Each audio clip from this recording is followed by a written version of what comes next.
नमस्कार, मैं मेघा राजपूत। आप देख रहे हैं इस समय हम मौजूद हैं ग्रेटर नोएडा के दिल्ली पब्लिक स्कूल के फाउंडेशन डे में। आज हमारे साथ बातचीत करने के दुनिया की जानी मानी कथक नृत्यांगना और पद्मश्री शोभना है। मैम 10 मिनट में सबसे पहले आपका बहुत बहुत स्वागत है। बहुत बहुत शुक्रिया। आप जो है ना कथक संस्कृति से जुड़ी हुई हैं और देश को प्रेजेंट करती है विदेशों में, लेकिन जो हमारा आज का युवा वर्ग है वो भारतीय कला संस्कृति नृत्य से बेसिकली जैसे कथक हुआ और बहुत सारे फॉर्म्स हैं हमारे जो लोक नृत्य है उससे विलुप्त होते जा रहे हैं और विदेशी डांस को बढ़ावा दे रहे हैं। तो इसके बारे में आप क्या कहना चाहेंगे? देखिए, हर युग में हर किस्म की डांस फॉर्म्स थे। हमारी शास्त्रीय पद्धति थी, लोक पद्धति थी और एक पॉपुलर पद्धति थी। लेकिन पॉपुलर पद्धति आती है और जाती है। शास्त्रीय और लोक वो अपनी जगह, क्योंकि वो लोक से जुड़ी हुई है, वो हमारी धरती से जुड़ी हुई है, वो उसकी खुशबू हमारे यहाँ की दर्शन शास्त्र की खुशबू, एक सोच विचार, एक शास्त्रों की खुशबू आपको इसमें मिलेगी। तो उसीलिए उसमें स्थायीपन है, एक स्थायित्व है और हमेशा सीमित। एक होता है आम और ख़ास, तो ये हमेशा ख़ास ही रहा है शास्त्रीय पद्धति। और जो हमारे मैं हमेशा एक मिसाल देती हूँ कि जीवन में जब हम दिवाली, आप दिवाली के मौके पे ही थे तो आप पूजा भी करती हैं, धूप अगरबत्ती भी जलाती हैं और साथ ही साथ आप फुलझड़ी भी जलाती हैं। लेकिन धूप अगरबत्ती जल कर भी आप 2 घंटे बाद भी जाएंगे, उसकी क्या खुशबू, वो अपनी जो है अस्तित्व वहाँ दिखा रही है कि देखिए मैं अभी भी हूँ, आपके साथ हूँ, चल रही हूँ, आपके वातावरण को सुगंधित कर रही हूँ। लेकिन जो फुलझड़ी है वो आई और गई, आई और गई। तो अब इसीलिए ये अब उत्तरदायित्व होता है हमारे हर परिवार के माँ बाप का, क्योंकि माँ बाप से ही शुरू होता है। और माँ बाप अगर वो उसको समझे और वो एक्सपोजर दें, तब वो समाज में वही बच्चे बढ़ कर के आगे वो कंट्रीब्यूटिंग सिटीजन्स बन जाते हैं। अगर मान लीजिए कि किसी कारण नहीं दे पाते हैं माँ बाप, तो फिर समाज वहाँ स्टेप इन कर रही है बाहर के।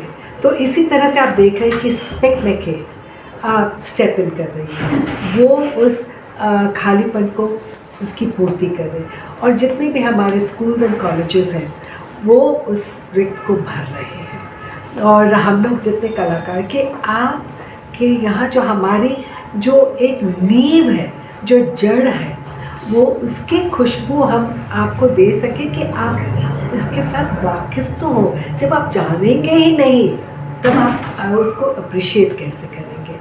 तो जब मैंने देखा है कि जो बचपन में जिनको मिल जाता है या जो एक बार शास्त्रीय नृत्य संगीत से जुड़ जाता है, तो वो उसके अंदर वो उसकी खुशबू और लौ जली रहती है।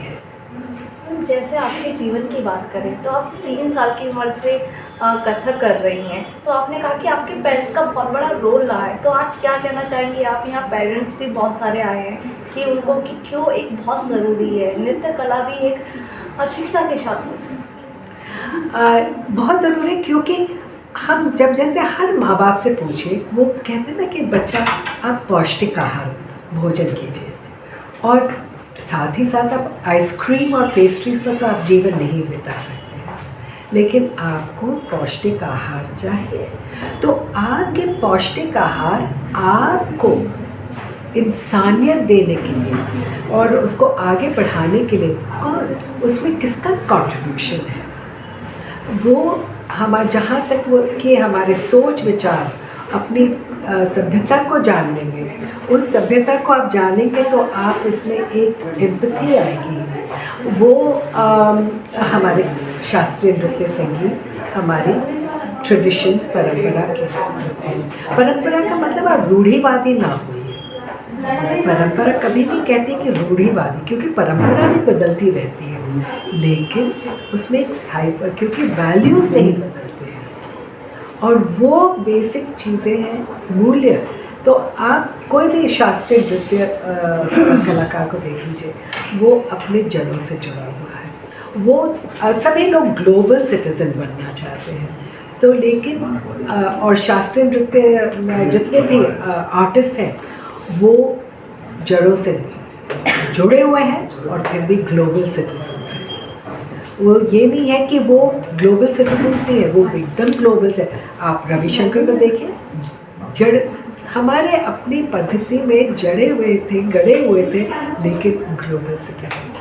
आप उस्ताद जाकिर हुसैन को देख लीजिए, आप अली अकबर खां को देख, आप किसी का भी आप नाम ले लीजिए।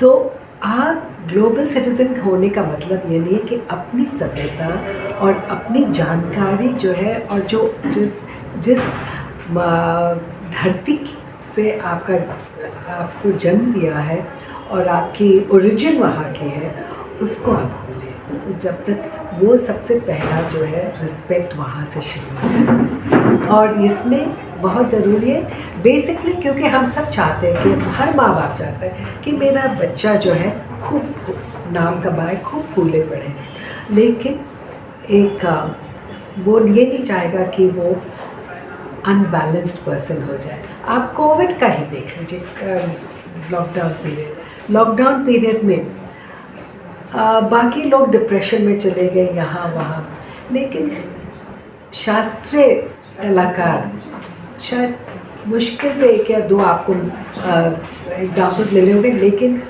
99.99% वो अपने आप थे, वो क्रिएटिविटी में कर रहे थे, वो आपके घरों में आपको बल दे रहे थे अपनी कला से, और वो कितनी नई नई सृजन कर रहे थे, नई नई क्रिएशन कर रहे थे। उसमें भी पॉजिटिविटी देख रहे थे। वो जो भी इम्पॉसिबल सिचुएशन थे उसमें भी पॉजिटिव थे।